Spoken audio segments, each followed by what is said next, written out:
بسم اللہ الرحمن الرحیم۔ سورہ بقرہ کا رکوع نمبر 29 اور دوسرے پارے کا رکوع نمبر 13، رکوع نمبر 13۔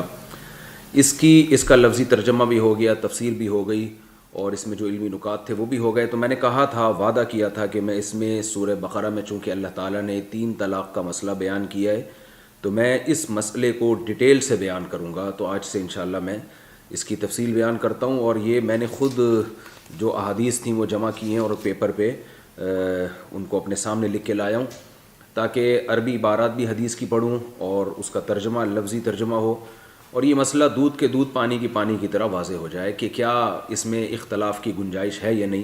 جیسے کہ ہمارے ہاں بر صغیر میں اہل حدیث حضرات یہ کہتے ہیں، جو مسلک اہل حدیث سے جن کا تعلق ہے، کہ اگر کسی نے ایک مجلس میں 3 طلاقیں دے دی ہیں تو وہ ایک ہوں گی۔ تو ہم دلائل سے انشاءاللہ دیکھیں گے۔ اسی طرح سعودی عرب میں بعض سلفی علماء، اکثریت نہیں، بعض علماء کی بھی یہ رائے ہے کہ 3 دے دیں تو ایک ہوگی، اور یہ ابن تیمیہ رحمہ اللہ تعالیٰ کے دور میں یہ مسئلہ شروع ہوا تھا۔ ابن تیمیہ بہت بڑے عالم گزرے ہیں 7ویں صدی ہجری میں، انہوں نے یہ مسئلہ اٹھایا تھا اور انہوں نے پوری امت کے خلاف ایک فتویٰ دیا تھا کہ 3 طلاقیں دی ہیں تو وہ ایک کاؤنٹ ہوں گی۔ پھر ابن تیمیہ رحمہ اللہ کے جو شاگرد تھے علامہ ابن قیم، بہت بڑے عالم تھے، اللہ تعالیٰ ان کے درجات بلند فرمائیں، انہوں نے بھی اس مسئلے میں اپنے استاذ کے دلائل کو یعنی ترجیح دی اور یہ فتویٰ دیا کہ 3 ایک ہوتی ہیں۔ ان کے شاگرد ہیں علامہ ابن رجب حنبلی رحمہ اللہ تعالیٰ، انہوں نے بھی پھر اس میں شروع میں اپنے ان دونوں استاذوں کی پیروی کرتے ہوئے یہی فتویٰ دیا کہ 3 ایک ہوتی ہیں، لیکن پھر انہوں نے رجوع کر لیا اور ببانگ دہل یہ اعلان کیا کہ 3 طلاقوں کو ایک کہنے کی کوئی واضح دلیل ہمارے پاس موجود نہیں ہے۔ تو چونکہ آج کل بہت سے لوگ یہ اس میں مبتلا ہوتے ہیں، طلاقیں دیتے ہیں، پھر اہل حدیث سے فتویٰ لے آتے ہیں جا کے اور کہتے ہیں دیکھو ان کے پاس کتنی واضح احادیث ہیں۔ تو میں جو ایپیسوڈ ریکارڈ کروا رہا ہوں اس میں لوگوں کے سامنے قرآن و سنت کھول کے رکھ دوں گا انشاءاللہ، کہ آپ خود فیصلہ کریں کہ کس کی دلیل مضبوط ہے۔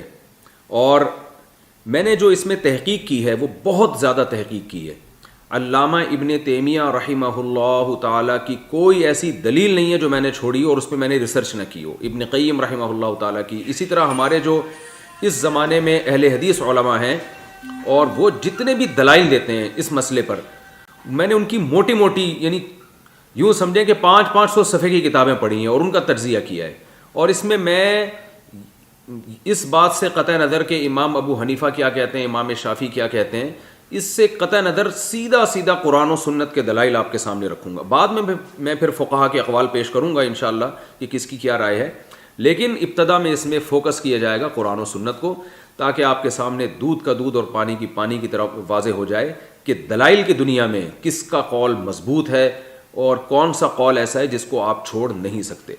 تو سب سے پہلے میں جو یہ کلپ ریکارڈ کروا رہا ہوں اس میں اہل حدیث جو ہمارے ہاں، چونکہ ہمارے ہاں اہل حدیث علماء ہی اس پہ فتویٰ دیتے ہیں، باقی تمام مکاتب فکر اہل سنت میں وہ اس پر متفق ہیں کہ 3 ہی ہوتی ہیں۔ تو میں پہلے اہل حدیث کے دلائل دوں گا اور پھر انشاءاللہ ہم اس کا تجزیہ کریں گے۔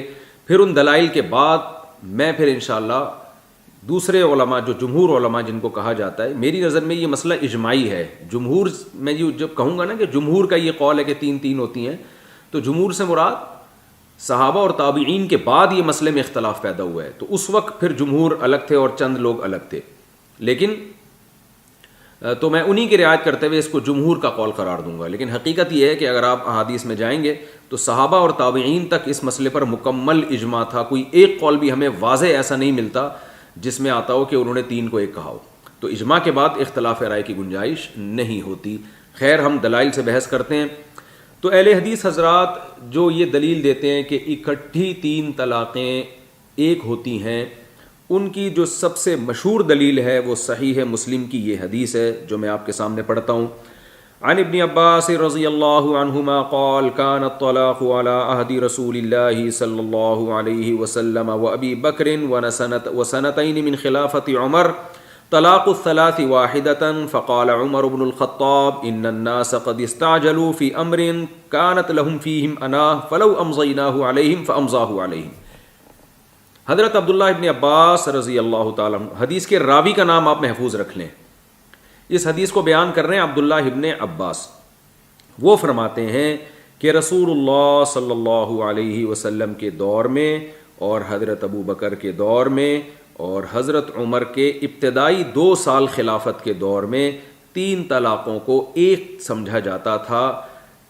حضرت عمر ابن خطاب نے فرمایا کہ لوگ ایک معاملے میں جلدی کر رہے ہیں جس میں شریعت نے ان کو گنجائش دی ہے، تو ہم کیا ہی اچھا ہوگا کہ ہم اس کو ان پہ نافذ کر دیں۔ فَأَمْضَاهُ عَلَيْهِمْ، اور حضرت عمر نے یہ طلاقیں ان پہ نافذ کر دیں، یعنی حضرت عمر نے گویا فیصلہ کر دیا کہ 3 اب 3 ہی ہوں گی، اکٹھی 3 کسی نے دیں تو وہ تینوں نافذ ہو جائیں گی۔ یہ وہ مشہور حدیث ہے جس میں اہل حدیث حضرات یہ بیان کرتے ہیں کہ دیکھو حضرت ابو بکر حضرت عمر کے دور میں تو 3 ایک شمار ہوتی تھی، حضرت عمر کے ابتدائی دور میں بھی حضرت عمر نے ایک فیصلہ کیا کہ بھائی لوگ جلد بازی کر رہے ہیں، کہ ناجائز کام کر رہے ہیں، تو ہم فیصلہ کرتے ہیں کہ 3 کو اب 3 ہی واقع کریں گے اور اس میں لوگوں کو اب چھوٹ نہیں دیں گے۔ تو ایک گویا ایک سیاسی فیصلہ تھا لوگوں کو طلاق سے روکنے کے لیے، کیونکہ اس پر تقریباً اجماع ہے، چند فقہا کا اس میں اختلاف ہے لیکن جمہور کا تقریباً اس پر اجماع ہے کہ اکٹھی 3 طلاقیں دینا ناجائز ہے، گناہ ہے۔ تو حضرت عمر نے لوگوں کو ایک ناجائز کام سے روکنے کے لیے فیصلہ کیا کہ اکٹھی 3 دو گے تو بیوی حرام ہو جائے گی۔ یہ وہ حدیث ہے، مشہور حدیث جو اہل حدیث حضرات پیش کرتے ہیں۔ اچھا، یہاں پر ایک بات میں یہ بھی عرض کروں کہ اہل حدیث علماء کو میں نے جو بھی ان کی ٹی وی میں ٹاک سنی ہے یا سوشل میڈیا پہ، جب وہ اس حدیث کا ترجمہ کرتے ہیں تو اکثر ایک لفظ اپنی طرف سے بڑھا دیتے ہیں۔ اس میں وہ لفظ یہ ہے، وہ اس حدیث کا ترجمہ یوں کرتے ہیں کہ نبی صلی اللہ علیہ وسلم کے دور میں، ابو بکر رضی اللہ تعالیٰ عنہ کے دور میں اور حضرت عمر کے ابتدائی 2 سال میں اکٹھی 3 طلاقوں کو ایک سمجھا جاتا تھا، یا ایک مجلس کی 3 طلاقوں کو ایک سمجھا جاتا تھا۔ حضرت عمر نے ان کو پھر نافذ کر دیا، یعنی 3 قرار دے دیا۔ تو یہ جو اکٹھی کا لفظ ہے یا ایک مجلس کا لفظ ہے، یہ حدیث میں نہیں ہے، یاد رکھیں۔ تو یہ اس سے لوگ اس میں جاتے ہیں کنفیوژن میں، لوگ سمجھتے ہیں کہ اس زمانے میں اکٹھی 3 نبی کے دور میں ایک ہوتی تھی، حضرت عمر نے اکٹھی والی کو 3 کر دیا۔ ایسا کچھ بھی نہیں ہے، حدیث کی جو ورڈنگ ہے وہ یہ نہیں ہے۔ الفاظ کیا ہے میں دوبارہ بتاتا ہوں، الفاظ یہ ہیں کہ نبی صلی اللہ علیہ وسلم کے دور میں ابو بکر اور حضرت عمر کے ابتدائی دور میں 3 طلاقوں کو ایک سمجھا جاتا تھا۔ اس میں یہ نہیں ہے کہ ایک مجلس کی ہوں یا الگ الگ مجلس کی ہوں، ایک نشست کی ہوں یا الگ الگ مہینوں کی ہوں، ایسا کچھ بھی نہیں ہے۔ تو اس سے یہ جو نتیجہ نکالا جاتا ہے نا کہ نبی کے دور میں ایک مجلس کی 3 ایک اور حضرت عمر نے اس ایک مجلس کی 3 کو 3 کر دیا، یہ نتیجہ درست نہیں ہے۔ سوال پیدا ہوتا ہے پھر درست معنی کیا ہے؟ درست معنی بتانے سے پہلے میں آپ سے ایک بات عرض کروں گا کہ حدیث کے ظاہر سے، حدیث کا ظاہری الفاظ ایسے ہیں کہ اگر ان پر عمل ہمارے لیے ممکن ہی نہ ہو، اس کی کوئی لاجک ہی نہ بنتی ہو، تو یہ ایک اصول ہے کہ پھر اس سے پتہ چلتا ہے کہ اس حدیث کا یہ مفہوم نہیں ہے جو لوگوں کے سامنے پیش کیا جا رہا ہے، اس کا مفہوم کچھ اور ہے۔ تو اشکال یہ ہوتا ہے کہ اگر یہ اس حدیث کو مان لیا جائے کہ ایک مجلس کی 3 طلاقیں نبی کے دور میں ایک سمجھی جاتی تھیں، تو حدیث کا صاف صاف مطلب یہ ہوا کہ ایک آدمی اگر ایک مجلس میں اپنی بیوی کو یوں کہہ دیتا ہے کہ تمہیں طلاق ہے طلاق ہے طلاق ہے، تو اس سے بیوی نبی کے دور میں حرام نہیں ہوتی تھی اور مرد کو رجوع کا حق ہوتا تھا۔ اگر وہ عدت کے دوران رجوع کر لیتا تو اس رجوع کو معتبر سمجھا جاتا تھا، یہ بیوی اس آدمی کے لیے حلال رہتی تھی۔ حضرت عمر نے کیا کیا کہ جب یہ کہا کہ جو کوئی 3 دے گا تو میں اس کو 3 کاؤنٹ کروں گا، تو 3 کا مطلب یہ ہوتا ہے کہ اب یہ بیوی اس پر حرام ہو گئی ہے جب تک عدت کے بعد کسی اور مرد سے نکاح نہیں کر لیتی اور وہ اس سے ہم بستری نہیں کر لیتا اور اپنی مرضی سے وہ اس بیوی کو طلاق نہیں دے دیتا، پھر عدت گزارنے کے بعد یہ دوبارہ اس سے نکاح کر سکتی ہے یا کہیں اور بھی کر سکتی ہے، تو اس وقت تک اب یہ پہلا والا میاں اس سے رجوع نہیں کر سکتا، یہ مطلب ہوا۔ لیکن ہم یہ دیکھتے ہیں کہ واقعی اگر حضرت عمر نے ایسا کیا ہے تو یہ دین میں سیاست نہیں ہے بلکہ یہ دین میں تحریف ہے، اس لیے کہ قرآن جگہ جگہ کہہ رہا ہے کہ اللہ کے حلال کو حرام مت کرو۔ تو آپ بتائیں، کھانے پینے کی چیزوں میں حلال کو حرام کرنے پر پابندی اور حرام کو حلال کرنے پر پابندی، تو عورت کا مسئلہ تو اور بھی زیادہ حساس ہے۔ حضرت عمر نے اگر 3 طلاقوں کو 3 نافذ کر کے حلال بیوی کو حرام کر دیا اور جس پر حرام تھی اس کے لیے حلال کر دیا، تو کیا یہ کھوپڑی میں یہ بات آتی ہے کسی کے کہ خلیفۃ المسلمین ہو, عادل ہو, مسلمانوں کا امیر ہو, اور وہ اتنا بڑی ان سے غلطی ہو جائے کہ جو حلال بیوی تھی جس کے لیے اس پر حضرت عمر سیاستاً حرام کر رہے ہیں, تو سیاست میں کیا گورنمنٹ کو, خلیفہ کو اس کی اجازت ہے کہ حلال چیزوں کو حرام اور حرام کو حلال کر دے؟ کیونکہ اگر ایک آدمی نے حضرت عمر کے دور میں, مثال کے طور پر زید نے اپنی بیوی کو اکٹھی 3 طلاقیں دے دیں, اور زید کی بیوی کا نام فار ایگزامپل ہندا تھا. اب قرآن و سنت کی روشنی میں, نبی کے دور کی روشنی میں تو یہ بیوی حلال ہے, لیکن حضرت عمر کہتے ہیں کہ یہ ہندا جو ہے زید پر حرام ہو گئی. اور زید کے علاوہ بکر نامی ایک شخص ہے جس سے یہ عدت کے بعد نکاح کرتی ہے. اسلام یہ کہہ رہا ہے, نبی کا دور یہ کہہ رہا ہے, ابو بکر کا دور یہ کہہ رہا ہے کہ اس بکر کے لیے اس سے نکاح جائز نہیں تھا, کیونکہ ابھی اس کے نکاح سے یہ نکلی نہیں ہے, زید کے نکاح سے, لیکن حضرت عمر کہہ رہے ہیں حلال ہے. تو آپ بتاؤ اتنا, یعنی اس سے اگر یہ دین میں تحریف نہیں ہے تو پھر تحریف کی ڈیفینیشن کیا ہے؟ جو یہود و نصارہ نے اپنے دین کو جس طرح سے تباہ و برباد کیا تحریفیں کر کے, تو اس کا مطلب تو حضرت عمر رضی اللہ تعالیٰ عنہ بہت بڑے محرف تھے. تو یہ سیاست نہیں ہے, یہ تحریف ہے. سیاست جب ہوتی کہ نبی کے دور میں 3 طلاقیں دینے والے کے لیے کوئی پنشمنٹ نہیں تھی, سزا نہیں تھی, یہ جرم ہے, گناہ ہے, لیکن کوئی سزا نہیں تھی. حضرت عمر نے یہ کام کیا. احادیث میں آتا ہے کہ جو 3 طلاقیں دیتا تھا حضرت عمر رضی اللہ تعالیٰ عنہ سے کوڑے مارتے تھے. تو سزا کا جو قانون ہے نا, اس کا سیاست سے تعلق ہے کہ جب لوگ شرافت سے ایک گناہ سے باز نہیں آ رہے تو آپ شر اور آفت کے ذریعے, یعنی سزا کے ذریعے آپ ان کو گناہ سے روکنے کی کوشش کریں. گورنمنٹ اس میں لا بھی بنا سکتی ہے, قانون سازی بھی کر سکتی ہے, سزائیں بھی دے سکتی ہے, تو یہ سب چیزیں تو ٹھیک ہیں, لیکن یہ اجازت نہیں ہے کہ حلال کو حرام اور حرام کو حلال کر دیا جائے, کیونکہ یہ تو دین کا تماشا ہو جائے گا. اور اگر ہم فرض کر لیں حضرت عمر سے معاذ اللہ نقل کفر نباشت یہ جرم ہوا بھی تھا, تو ہم صحابہ کرام کی تاریخ میں دیکھتے ہیں حضرت عمر سے اس سے چھوٹی چھوٹی غلطیاں اگر ہوئی ہیں تو صحابہ کرام کھڑے ہوئے ہیں. مشہور واقعہ ہے, حضرت عمر رضی اللہ تعالی عنہ کھڑے ہوئے ہیں, لوگوں نے اٹھ کے پوچھا کہ آپ کے پاس اتنا بڑا کرتا کہاں سے آیا؟ جو مال غنیمت میں کرتے ملے وہ تو چھوٹے کرتے ملے ہیں, یہ بڑا کرتا کہاں سے آیا؟ حضرت عمر نے پھر اس کی ریزن بیان کی.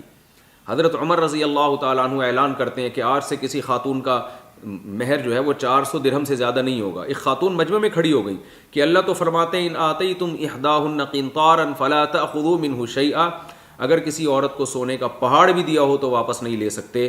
آپ کہہ رہے ہو 400 درہم سے زیادہ, اللہ تو سونے کے پہاڑ کا ذکر کر رہا ہے مہر میں. حضرت عمر نے فوراً فرمایا اصاب امرأۃ واخطأ رجل, عورت نے درست بات کہی اور مرد سے خطا ہو گئی, یعنی اپنے بارے میں رجوع کیا. تو صحابہ اتنی چھوٹی چھوٹی خطاؤں پہ نہیں چھوڑتے تھے, اور وہ اتنا بڑا مسئلہ کہ کسی ایک صحابی کی حلال بیوی کو حضرت عمر ان صحابی پہ حرام کر دیں, اور جس کے لیے حرام تھی اس کے لیے حلال کر دیں, تو غیرت کا مسئلہ بن سکتا تھا.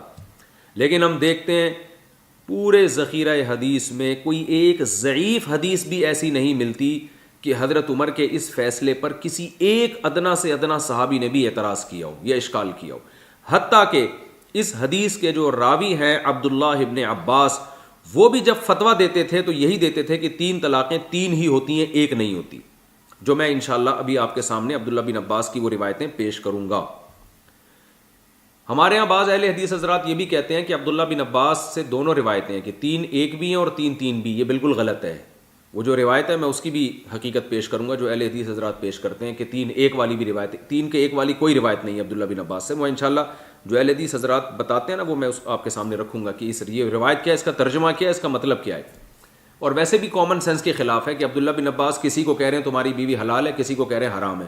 تو یہ مفتی کو تھوڑی اختیار ہے کہ جب چاہے کسی کو حلال کر دے کسی کو حرام کر دے. وہ تو جو فتویٰ ہوگا, جو حضرت عبداللہ بن عباس کی رائے ہوگی, وہی اسی رائے پہ فتویٰ دیں گے وہ. تو اس سے پتہ چلتا ہے کہ اگر ہم اس حدیث کا یہ مطلب لیں کہ نبی کے دور میں 3 طلاقیں 3 ہوتی تھیں, حضرت عمر نے اس کو, نبی کے دور میں 3 ایک ہوتی تھیں, حضرت عمر نے 3 کیا ہے, تو یہ بہت بڑا اشکال ہوتا ہے. اس سے صاف پتہ چلتا ہے کہ اس حدیث کا وہ مفہوم نہیں ہے جو ہمارے اہل حدیث حضرات بیان کرتے ہیں. اب صحیح مفہوم کیا ہے, تو میں اسی سے ملتی جلتی ایک اور حدیث آپ کے سامنے پیش کروں گا, اس سے آپ کو پتہ چلے گا کہ اس حدیث کا مطلب کیا ہے. اس حدیث کا مطلب بالکل یہی ہے جو اس حدیث کا جو میں آپ کے سامنے پیش کر رہا ہوں. عن ابی الزبیر قال سمعت جابر بن عبد الله رضی اللہ عنہ یقول كنا نستمتع بالقبضة من التمر والدقیق الایام على عهد رسول اللہ صلی اللہ علیہ وسلم وابی بکر حتی نہا عنہ عمر. صحیح مسلم جلد نمبر 2 حدیث نمبر 451. حضرت جابر بن عبداللہ رضی اللہ تعالیٰ عنہ فرماتے ہیں کہ ہم رسول اللہ صلی اللہ علیہ وسلم کے دور میں اور ابو بکر کے دور میں اور حضرت عمر کے ابتدائی دور میں عورتوں سے متع کیا کرتے تھے ایک مٹھی کھجور کے ساتھ یا آٹے کے ساتھ. یعنی کسی عورت کو ایک مٹھی کھجور دے کے متع کرتے تھے. متع کہتے ہیں ٹیمپریری نکاح، جو شیعہ حضرات جس کے قائل ہیں کہ ایک عورت سے 1 گھنٹے کی شادی، 2 گھنٹے کی شادی، 1 ہفتے کی شادی، اسے 1 ہفتے کے بعد وہ نکاح خود بخود کالعدم، نکاح تو نہیں ہوتا تھا، وہ ایگریمنٹ خود بخود ختم سمجھا جاتا تھا. تو حضرت جابر بن عبداللہ فرماتے ہیں کہ ہم نبی کے دور میں یہ کام کیا کرتے تھے حتی نہا عنہ عمر، یہاں تک کہ حضرت عمر نے پابندی لگا دی. تو شیعہ حضرات بالکل یہی دلیل دیتے ہیں کہ یار دیکھو یہ جو متع کو تم حرام کہتے ہو، اہل سنت کے جو چاروں مکاتب فکر ہیں نا، حنفی، مالکی، شافعی، حنبلی اور حتیٰ کہ اہل حدیث بھی، یہ سب متع کو حرام مانتے ہیں. ٹیمپریری نکاح اسلام میں نہیں ہوتا کہ کسی عورت سے آپ 2 گھنٹے کی شادی کریں، 4 گھنٹے کی شادی کریں اور 4 گھنٹے کے بعد وہ خود بخود کالعدم ہو جائے، ایسا نہیں ہوتا، یہ زنا ہی ہے. لیکن جابر بن عبداللہ فرماتے ہیں ہم نبی کے دور میں بھی یہ کام کرتے تھے، ابو بکر کے دور میں بھی یہ کام کرتے تھے، حضرت عمر نے پابندی لگائی. تو جو اس حدیث کا جواب ہے نا، وہ اہل حدیث حضرات کو ہم کہتے ہیں آپ جو حدیث پیش کرتے ہیں اس کا بھی وہی جواب ہے کہ نبی کے دور میں 3 ایک ہوتی تھیں، ابو بکر کے دور میں 3 ایک ہوتی تھی، حضرت عمر نے 3 کو 3 قرار دیا ہے. تو اس حدیث کا جو جواب ہے اس کا بھی وہی جواب ہے. یہ جو متع والی حدیث ہے اس کا کیا جواب اہل سنت دیتے ہیں کہ ہم مانتے ہیں کہ جابر بن عبداللہ رضی اللہ تعالی عنہ یہ متع خود بھی کرتے ہوں گے اور دوسرے صحابہ بھی بعض کرتے تھے جن کے بارے میں جابر بن عبداللہ فرماتے ہیں، لیکن یہ جو متع ہوتا تھا یہ نبی کے آرڈر پہ، نبی کی اجازت پہ نہیں ہوتا تھا. ابو بکر کے دور میں اگر متع ہوا ہے حضرت ابو بکر کی پرمیشن سے نہیں ہوا. حضرت عمر کے ابتدائی دور میں اگر متع ہوا ہے حضرت عمر کی پرمیشن سے نہیں ہوا. اور یہ جو حضرت عمر نے پابندی لگائی ہے یہ پابندی کوئی نئی پابندی نہیں ہے، وہی پابندی ہے جو حضرت ابو بکر کے دور میں، حضرت نبی صلی اللہ علیہ وسلم کے دور میں لگ چکی تھی. لیکن بہت سے صحابہ کو اس لگنے کا علم نہیں تھا، اس وجہ سے وہ متع کیا کرتے تھے. نبی صلی اللہ علیہ وسلم نے متع پر پابندی لگائی، خیبر کے موقع پر بھی اور بعد میں بھی آپ نے پابندی لگائی، جس کے بارے میں بخاری مسلم کی حدیثیں موجود ہیں. لیکن اس پابندی کا بہت سے صحابہ کو علم نہیں ہوا تو وہ کرتے رہے. کیوں کرتے رہے؟ اس لیے کہ متع زمانے جاہلیت میں حلال سمجھا جاتا تھا، لوگ کرتے تھے متع. کہیں سفر پہ جاتے، بیوی ساتھ نہیں ہے تو 4 گھنٹوں کے لیے، 1 ہفتے کے لیے کسی عورت سے شادی کر لی اور وہ 1 ہفتے کا ایگریمنٹ کر لیا، اسے کچھ دے دیا اور وہ 1 ہفتے بعد خود بخود وہ نکاح یعنی وہ ایگریمنٹ کا لدم سمجھا جاتا تھا. تو زمانے جاہلیت میں متع ہوا کرتا تھا اور بعض صحابہ اسی زمانے جاہلیت کی رسم پہ چلے آ رہے تھے. نبی صلی اللہ علیہ وسلم نے پابندی لگائی، اس پابندی کا سب کو علم نہیں ہوا. یہ ہو سکتا ہے بہت سے مسائل ہیں جو بعد میں صحابہ کو پتہ چلے. آپ نے حجۃ الوداع کے موقع پر بھی اعلان کیا، بہت سے صحابہ کو نہیں پتہ چل سکا. تو حضرت ابو بکر کے دور میں بھی ایسا ہوتا رہا. حضرت عمر نے پابندی لگانے کا مطلب یہ ہے کہ نئے سرے سے حضرت عمر نے اس حکم کی تجدید کی جو نبی کے دور میں ہو چکا تھا.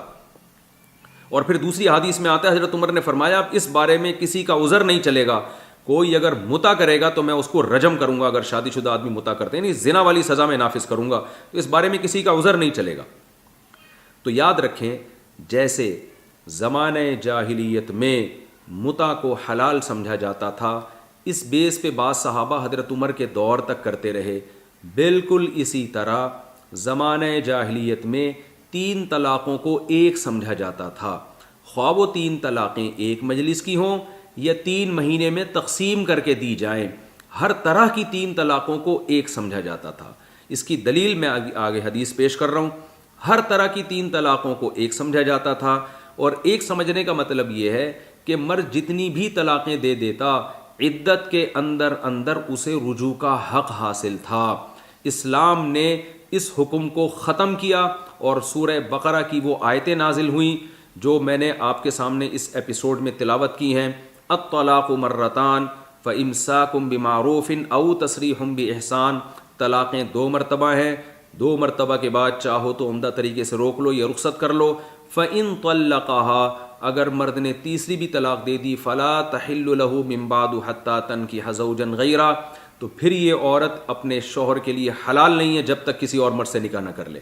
تو یہ آیتیں جب نازل ہوئیں تو زمانے جاہلیت کے حکم کو کالعدم قرار دے دیا گیا، لیکن جیسے متع جب حرام ہوا ہے بہت سے صحابہ کو علم نہیں تھا، حالانکہ متع کی حرمت قرآن میں بھی بیان ہوئی ہے۔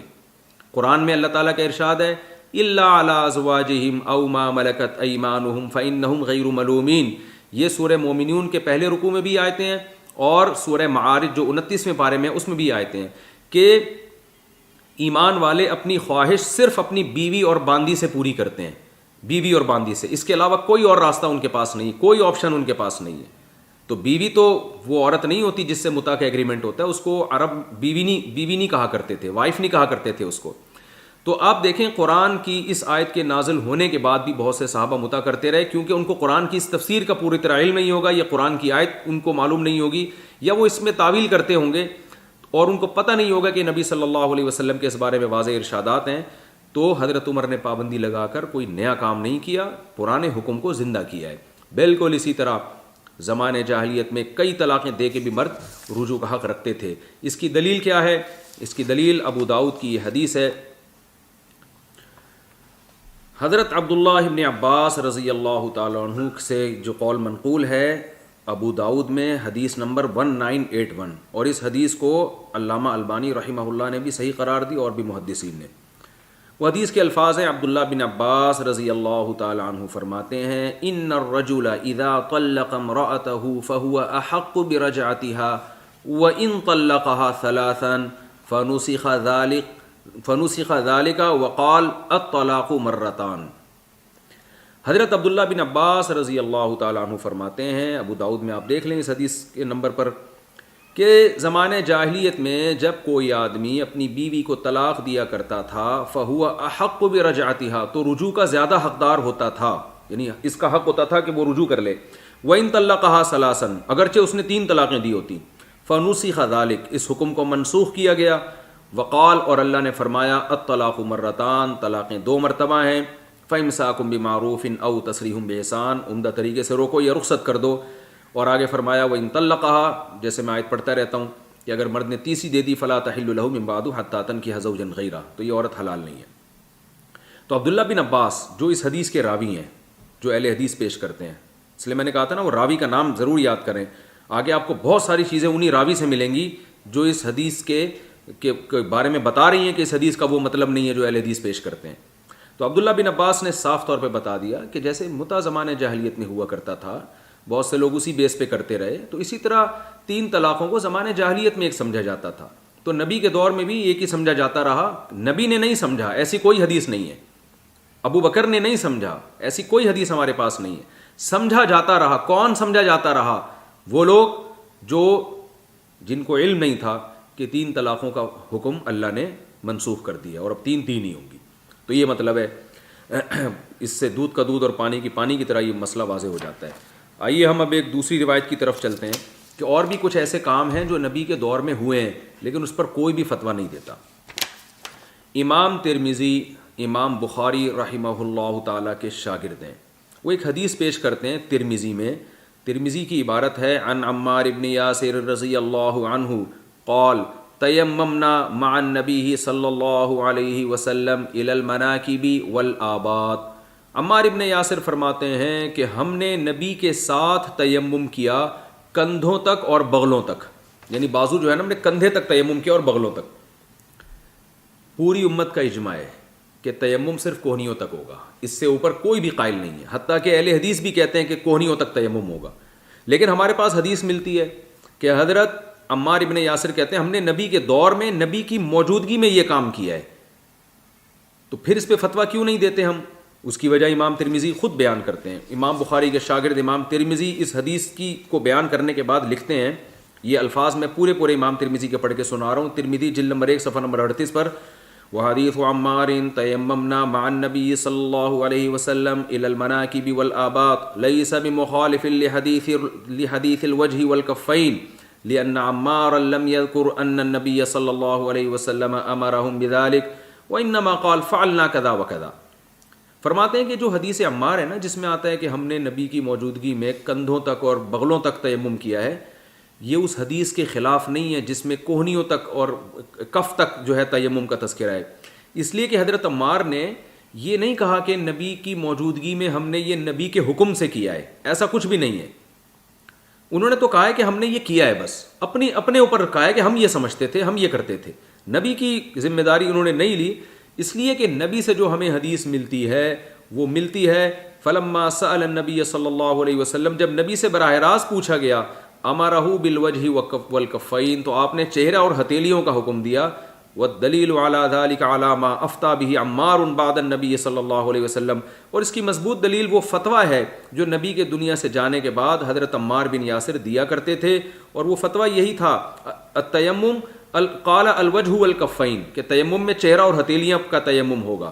ففی ھذا دلالۃ علی انہ انتہى الی ما علمہ النبی صلی اللہ علیہ وسلم، کہ حضرت عمار نے اپنی رائے کو چھوڑ دیا تھا اور وہ اسی پر فتویٰ دیتے تھے جو نبی صلی اللہ علیہ وسلم نے ان کو بتایا. بالکل یہی معاملہ حضرت عبداللہ بن عباس والا ہے. حضرت عبداللہ بن عباس کہہ رہے ہیں کہ ہم نبی کے دور میں 3 کو ایک سمجھا جاتا تھا. پھر عبداللہ بن عباس رضی اللہ تعالی عنہ خود جو حدیث پیش کرتے ہیں، خود جو فتویٰ دیتے ہیں، وہ 3 کو 3 کہنے کا دیتے ہیں. تو جیسے حضرت عمار کا یہ کہنا کہ نبی کی موجودگی میں ہم نے یہ کیا ہے، اس کی دلیل نہیں ہے کہ نبی کے حکم سے کیا ہے، تو یاد رکھیں اسی طرح عبداللہ بن عباس کا یہ کہنا کہ نبی کے دور میں 3 کو ایک سمجھا جاتا تھا، یہ اس کی دلیل نہیں ہے کہ نبی کے حکم سے سمجھا جاتا تھا. اس لیے کہ جیسے تیمم کے بارے میں واضح حدیث موجود ہیں کہ وہ کندھوں تک نہیں ہے، اسی طرح 3 طلاق کے بارے میں بخاری، مسلم اور قرآن کی واضح دلائل موجود ہیں، جو میں پیش کروں گا انشاءاللہ. جب میں دلائل دینے پر آؤں گا ان سے صاف پتہ چلتا ہے کہ نبی کے دور میں ایک مجلس کی 3 طلاقوں کو 3 ہی کاؤنٹ کیا گیا ہے. یہ میں انشاءاللہ آگے دلائل پیش کروں گا. تو اس سے صاف پتہ چلتا ہے کہ ہمارے جو اہل حدیث بھائی یہ جو حدیث صحیح مسلم کی پیش کرتے ہیں، اس کا وہ قطعاً مفہوم نہیں ہے جو بیان کیا جا رہا ہے. اس پہ میں نے آپ کے سامنے بہت سارے دلائل پیش کر دیے.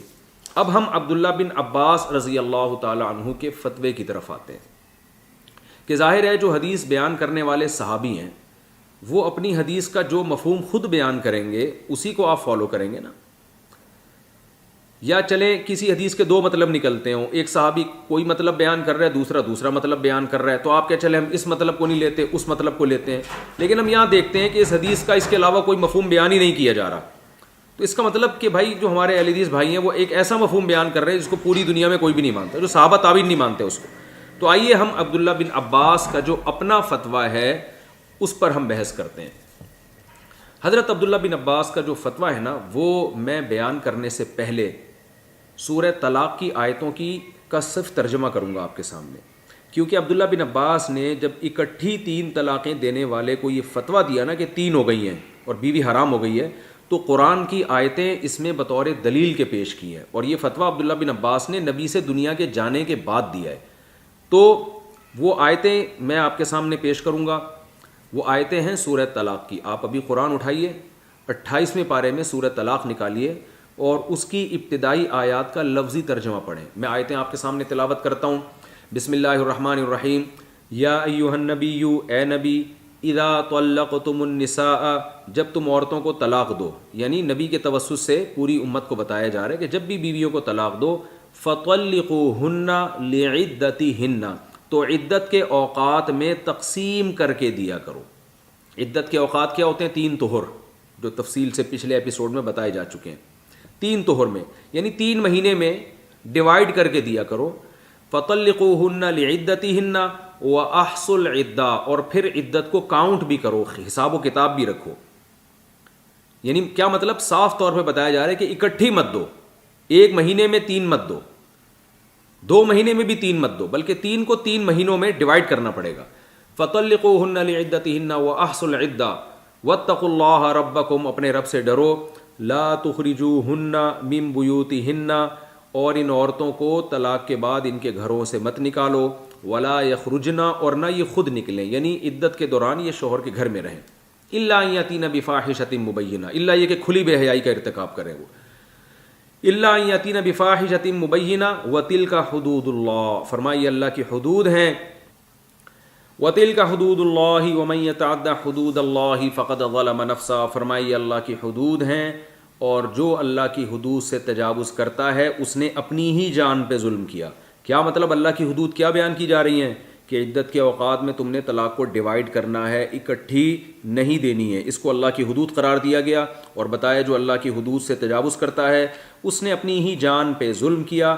لا تدری لعل اللہ یحدث بعد ذلک امرا، تمہیں معلوم نہیں ہے شاید اللہ اس کے بعد یعنی طلاق کے بعد، یحدث بعد ذلک امرا، اس طلاق کے بعد شاید اللہ کوئی نئی چیز پیدا کر دے۔ یعنی حکمت بیان کی جا رہی ہے کہ تم نے اکٹھی نہیں دینی ہے، کیونکہ اس بات کا امکان موجود ہے کہ طلاق کے بعد رجوع کی کوئی صورت پیدا ہو جائے، تمہارے دل نرم پڑ جائیں، کچھ بھی ہو جائے، تو اکٹھی دینے میں یہ حکمت فوت ہو جائے گی۔ یہ یعنی جو پہلے آرڈر دیا نا آیت کے شروع میں کہ تقسیم کر کے دو، اس کی حکمت بیان کی جا رہی ہے۔ لا تدری لعل اللہ یحدث بعد ذلک امرا، تمہیں معلوم نہیں ہے شاید اللہ اس طلاق کے بعد کوئی صورت پیدا کر دے۔ فَإِذَا بَلَغْنَ أَجَلَهُنَّ، پس جو وہ عورتیں اپنی عدت کو پہنچ جائیں، فَأَمْسِكُوهُنَّ بِمَعْرُوفٍ، چاہو تو عمدہ طریقے سے ان کو روک لو، او فارقوهن بمعروف، چاہو تو عمدہ طریقے سے ان کو رخصت کر دو۔ وَأَشْهِدُوا ذَوَيْ عَدْلٍ مِّنْكُمْ، اور اگر تم نے روکنا ہے، رجوع کرنا ہے، تو دو افراد کو گواہ بھی بنا دو۔ اور وَأَقِيمُوا الشَّهَادَةَ لِلَّهِ، اور جو گواہ جب گواہی دیں تو وہ اللہ کے لیے درست گواہی دیں۔ ذَلِكُمْ يُوعَظُ بِهِ مَنْ كَانَ يُؤْمِنُ بِاللَّهِ وَالْيَوْمِ الْآخِرِ، اللہ فرماتے ہیں یہ نصیحت ان لوگوں کو کی جا رہی ہے جو اللہ اور آخرت پر ایمان رکھتے ہیں۔ وَمَن يَتَّقِ اللَّهَ، اب یہ آیت بہت اہم ہے، اس کو غور سے سنیں۔ وَمَن يَتَّقِ اللَّهَ يَجْعَل لَّهُ مَخْرَجًا، جو اللہ سے ڈرتا ہے اللہ اس کے لیے مصیبت سے نکلنے کا راستہ رکھتے ہیں۔ یہ آیت ہے یہ دو آیتیں ہیں سورہ طلاق کی ابتدائی۔ اس میں اللہ نے ارشاد فرمایا، صاف پتہ چل رہا ہے لفظی ترجمے سے کہ قرآن طلاق کا صحیح طریقہ بیان کر رہا ہے کہ آپ نے طلاق عدت کے اوقات میں تقسیم کر کے دینی ہے۔ پھر دوسری بات، قرآن اس کی حکمت بیان کر رہا ہے کہ ہم تمہیں تقسیم کرنے کا حکم اس لیے دے رہے ہیں کہ شاید اللہ جوڑ کی کوئی صورت پیدا کر دے۔ یعنی کیا مطلب، اگر تقسیم کر کے نہیں دو گے، جذبات میں آ کے اکٹھی 3 دے دو گے، جوڑ کی صورت پیدا نہیں ہوگی۔ اور پھر تیسرے نمبر پہ قرآن کہہ رہا ہے وَمَن يَتَّقِ اللَّهَ يَجْعَل لَّهُ مَخْرَجًا، جو اللہ سے ڈرتا ہے اللہ مصیبت سے نکلنے کا راستہ رکھتے ہیں۔ صاف پتہ چل رہا ہے کہ جو اللہ کے بتائے ہوئے طریقے کے مطابق طلاق دے گا نا، تو طلاق دے کر اس نے خود کو جس مصیبت میں ڈالا ہے اس مصیبت سے اللہ اس کے لیے نکلنے کا راستہ رکھتے ہیں۔ اور اگر غلط طریقے سے طلاق دی ہے تو جس مصیبت میں اس نے اپنے آپ کو ڈالا ہے اس مصیبت سے اب اللہ نے اس کے لیے نکلنے کا راستہ نہیں رکھا۔ قرآن کی ان آیتوں کا اس کے علاوہ کوئی اور مطلب بنتا نہیں ہے، اگر بنتا ہے تو ہمیں بتائے۔ اور عبداللہ بن عباس ان آیتوں کی 100% یہی تفسیر بیان کر رہے ہیں جو میں آپ کے سامنے پیش کر رہا ہوں۔ تو اب میں عبداللہ بن عباس رضی اللہ تعالی عنہ سے اس آیت کی جو تفسیر منقول ہے، اور یہ یاد رکھیں بار بار کہہ رہا ہوں، یہ ابن عباس وہی ہیں جو صحیح مسلم کی حدیث کے راوی ہیں جس میں آتا ہے 3 ایک سمجھی جاتی تھی، خود ببانگ دوہل اعلان کر رہے ہیں کہ 3 ہی ہوتی ہیں۔ تو اب میں آپ کے سامنے حضرت عبداللہ بن عباس رضی اللہ تعالی عنہ کی تفسیر پیش کرتا ہوں کہ عبداللہ بن عباس اس آیت کی تفسیر میں کیا ارشاد فرماتے ہیں۔ حضرت عبداللہ بن عباس رضی اللہ تعالی عنہ سے روایت کرتے ہیں، ان کے شاگرد سعید بن جبیر، یہ صحیح بخاری کی حدیث ہے جو میں آپ کے سامنے پیش کر رہا ہوں، حدیث نمبر 75۔ اس میں آتا ہے کہ رسول اللہ صلی اللہ علیہ وسلم نے حضرت عبداللہ بن عباس رضی اللہ عنہ کو فرمایا، اللہم علمہ الکتاب، اے اللہ اسے کتاب کا علم سکھا، یعنی کتاب کی تفسیر سکھا اس کو۔ دوسری حدیث جو علامہ البانی رحمہ اللہ تعالیٰ نے سلسلۃ الصحیحہ میں جلد نمبر 6 اور صفحہ نمبر 173 پہ جو جس حدیث کو صحیح قرار دیا ہے، اس میں حضرت سعید رضی اللہ تعالیٰ عنہ کے الفاظ یہ ہیں، اللہم علمہ التاویل، کہ آپ صلی اللہ علیہ وسلم نے حضرت عبداللہ بن عباس کے بارے میں فرمایا اللہ انہیں تفسیر، تعویل کا معنی ہوتا ہے تفسیر، اللہ انہیں تفسیر کا علم سکھا۔ تو عبداللہ بن عباس کو خاص طور پہ قرآن کی تفسیر میں مہارت تھی، اس پہ آپ کے سامنے میں نے 2 احادیث پیش کی۔ اب عبداللہ بن عباس رضی اللہ تعالیٰ عنہ اس آیت کی تفسیر میں کیا فرماتے ہیں؟ علامہ ابن کثیر رحمہ اللہ تعالیٰ اور قرطبی اور جتنی تفسیر کی کتابیں ہیں وہ اپنی سند کے ساتھ یہ پیش کرتے ہیں عبداللہ بن عباس سے، قال ابن عباس والشعبی والضحاک هذا في الطلاق خاصة أي من طلق كما أمره الله يكن له مخرج في الرجعة في العدة۔ علامہ ابن کثیر فرماتے ہیں کہ عبداللہ بن عباس، امام شعبی، امام ضحاک، یہ بڑے بڑے مفسر جتنے بھی تھے، ان سب کا یہ قول ہے کہ یہ جو سورۃ طلاق میں اللہ نے ارشاد فرمایا وَمَن يَتَّقِ اللَّهَ يَجْعَل لَّهُ مَخْرَجًا، جو اللہ سے ڈرتا ہے اللہ اس کے لیے مصیبت سے نکلنے کا راستہ رکھتے ہیں، اس آیت کی تفسیر میں عبداللہ بن عباس فرماتے ہیں من طلق کما امرہ اللہ، جو ایسے طلاق دے جیسے اللہ کا حکم تھا تو اللہ اس کے لیے عدت کے اندر رجوع کا راستہ رکھتے ہیں، اس کے لیے مصیبت، کیونکہ اکثر اکٹھی 3 طلاقیں دینے کے بعد نا لوگ پچھتاتے ہیں، تو جو اللہ کے بتائے ہوئے طریقے کے مطابق طلاق دیں گے اللہ عدت کے دوران ان کے لیے رجوع کا حق رکھتے ہیں۔ صاف پتہ چلتا ہے جو اس طرح سے نہیں دیتے، شریعت کے خلاف دیتے ہیں، وہ اللہ سے نہیں ڈرے، لہذا ان کے لیے اس مصیبت سے نکلنے کا راستہ ممکن نہیں ہے۔ حضرت عبداللہ بن عباس کے بہت بڑے شاگرد ہیں حضرت اکرمہ بھی اس آیت کی یہی تفسیر بیان کرتے ہیں۔ تفسیر طبری میں وہ اپنی سند سے پیش کرتے ہیں سورۃ طلاق کی ان آیتوں کے تحت، عن اکرمۃ ومن یتق اللہ یجعل لہ مخرجا، حضرت عبداللہ بن عباس کے شاگرد اکرمہ بیان کرتے ہیں، قرآن کی آیت پہلے انہوں نے تلاوت کی کہ جو اللہ سے ڈرتا ہے اللہ اس کے لیے مصیبت سے نکلنے کا راستہ رکھتا ہے، تو حضرت اکرمہ فرماتے ہیں من طلق کما امر اللہ، جو ایسے طلاق دے گا جیسے اللہ نے حکم دیا، یجعل لہ مخرجا، اللہ اس کے لیے مصیبت سے نکلنے کا راستہ رکھتے ہیں۔ تو آپ نے دیکھا عبداللہ بن عباس، حضرت شعبی، امام ضحاک اور عبداللہ بن عباس کے شاگرد اکرمہ سب ایک ہی تفسیر بیان کر رہے ہیں، اور جیسے میں نے بتایا کہ سورہ طلاق کی جو آیتیں ہیں ان کی اس کے علاوہ کوئی اور تفسیر بنتی بھی نہیں ہے، یعنی یہ ہوتی تو سامنے کوئی تو لے کر آئے نا، کسی نے بھی اس کی مخالفت نہیں کی ہے۔ تو اس سے صاف پتہ چلتا ہے کہ سورہ طلاق کی آیتوں میں اللہ نے ہمیں بتا دیا کہ جو ایک مجلس میں 3 طلاقیں دے گا اس نے اس طرح کر کے اپنے آپ کو جس مصیبت میں ڈالا ہے تو اس مصیبت سے اب اللہ نے اس کے لیے نکلنے کا راستہ نہیں رکھا۔ عبداللہ بن عباس رضی اللہ تعالیٰ عنہ کا فتویٰ بھی بالکل یہی ہے جیسی وہ آیت کی تفسیر کر رہے ہیں، وہ فتویٰ میں آپ کو پڑھ کے سناتا ہوں۔ سنن ابو داؤد کی حدیث ہے، حدیث نمبر ہے 2197، اور یہ حدیث تمام محدثین کے نزدیک صحیح ہے، لہذا مجھے اس کی سند کی بحث کی ضرورت نہیں ہے، اہل حدیث بھی اس کو صحیح سند یعنی اس سند پہ اعتراض نہیں کر سکتے۔ وہ حدیث کیا ہے؟ عن مجاہد، حضرت مجاہد فرماتے ہیں جو عبداللہ بن عباس کے شاگرد ہیں، قال كنت عند ابن عباس، میں عبداللہ بن عباس کے پاس بیٹھا ہوا تھا، فجاءه رجل، ایک بندہ آیا، فقال، اور کہنے لگا، انه طلق امرأته ثلاثا، میں نے اپنی بیوی کو 3 طلاقیں دے دی ہیں۔ قال فسکت، عبداللہ بن عباس خاموش ہو گئے، حتی ظننت انه رادها الیہ، اتنی دیر خاموش رہے کہ ہمیں لگا شاید یہ فتویٰ دے دیں کہ بیوی لے جاؤ واپس، اتنا غور اس لیے کر رہے ہیں شاید یہ۔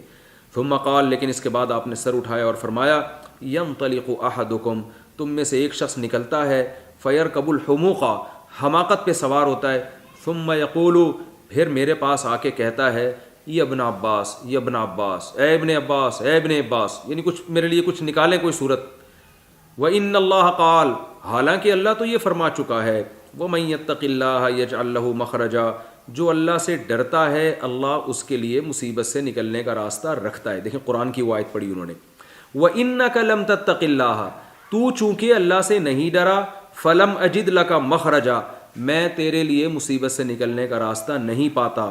عصیت ربک، تو نے اپنے رب کی نافرمانی کی ہے، وبانت منک امرأتک، تیری عورت تجھ سے جدا ہو گئی ہے، وَإِنَّ اللَّهَ تَعَالَى قَالَ، حالانکہ اللہ نے تو فرمایا ہے، یا ایھا النبی اذا طلقتم النساء فطلقوهن لعدتهن، اے نبی ان کو بتا دیں جب اپنی بیویوں کو طلاق دیں تو عدت کے اوقات میں تقسیم کر کے دیا کریں، 3 مہینے میں ڈیوائیڈ کر کے دیا کریں۔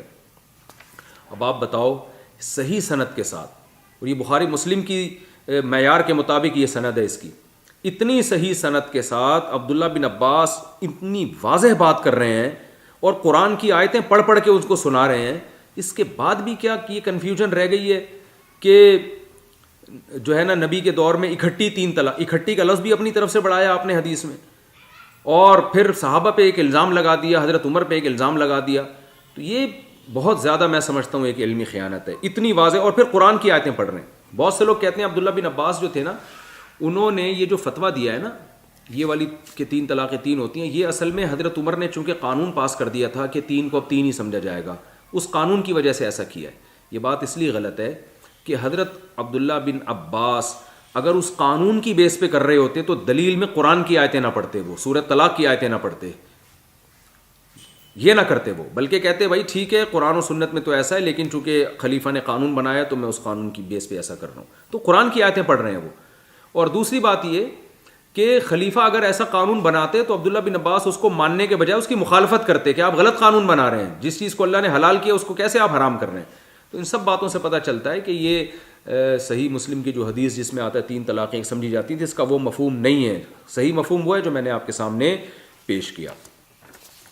اب انشاءاللہ ہم اگلے ایپیسوڈ میں اس کے مزید جو اہل حدیث حضرات کے دلائل ہیں وہ میں آپ کے سامنے انشاءاللہ پیش کروں گا اور بتاؤں گا کہ اور وہ کیا دلائل دیتے ہیں اور پھر ان دلائل کا جواب کیا ہے. اور پھر آخر میں انشاءاللہ میں وہ دلائل قرآن و حدیث کے بخاری مسلم سے احادیث اور قرآن سے آیتیں انشاءاللہ میں پیش کروں گا جن سے صاف طور پہ پتہ چلتا ہے کہ ایک مجلس کی 3 طلاقیں 3 ہی ہوتی ہیں. تو پہلے ان کے دلائل کمپلیٹ ہو جائیں اس کے بعد